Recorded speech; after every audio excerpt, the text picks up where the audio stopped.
Isa na namang mahalagang kaganapan ang nangyari sa Jose S. Galang noong ika-27 ng Oktubre, nang sumailalim ito sa regional validation ng programang Gulayan sa Paaralan.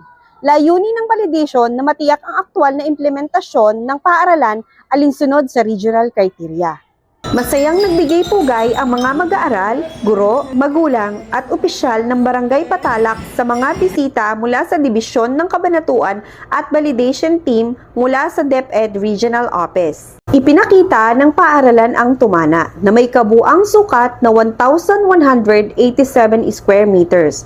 Ipinagmalaki ng bawat magulang ang mga iba't ibang uri ng tanim ng bawat pangkat.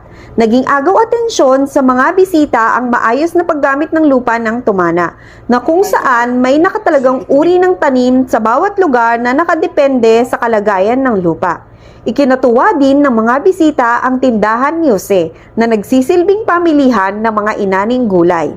Ang gulayan ng paaralan ay hindi lamang nakatuon sa pagtatanim ng mga gulay, kundi pati na rin sa pagpapalaganap ng mga programang pang-edukasyon tulad ng pagsasanay sa organikong pagtatanim at wastong pangalaga ng kalikasan. Ang mga mag-aaral ay nagsisilbing tagapangalaga ng gulayan at ginagamit ito bilang bahagi ng kanilang kurikulum sa agham at edukasyong pangkalusugan. Sa nasabing validation ay ibinida ni Ginoong Christopher S. Pajardo, Ginoong Brando C. Fernando, EGPP Coordinator at Ginoong Randolph N. Cruz, Master Teacher 1 ang mga naging tugon ng tumana sa ibinabang EGPP criteria ng rehiyon. Ilan dito ang pagsunod sa organikong pamamaraan ng pagtatanim.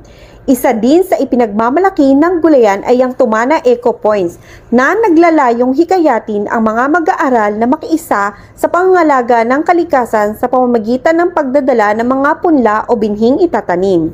Ang mga naipong puntos na kapalit mula sa mga punla o binhing kanilang dinala ay maaaring ipalit bilang laruan o school supplies.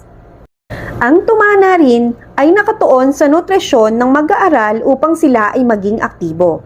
Ang lahat ng mga ani na maaaring makonsumo ng mga mag-aaral ay ginagamit para sa feeding program. Mula sa pag-aani, pagluluto at pamamahagi ng mga mag-aaral ay isinasagawa sa tulong ng Tumana Organization.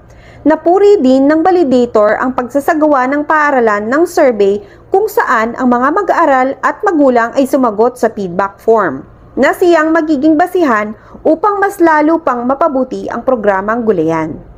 Ang mga nasaksihan sa regional validation ng gulayan sa paaralan ay isang patunay ng dedikasyon ng mga mag-aaral, guro, magulang at buong komunidad sa pagpapalaganap ng malasakit sa bawat mag-aaral at sa kalikasan. Ang tumana ng Jose S. Galang ay patuloy na nagsusulong na magbigay ng edukasyon at kaalaman tungkol sa sustainableng agrikultura. Ako po si Cyril C. Albay, parent reporter sa pamamatnubay ni Ginoong Christopher S. Pajardo, nag-uulat para sa DepEd-R.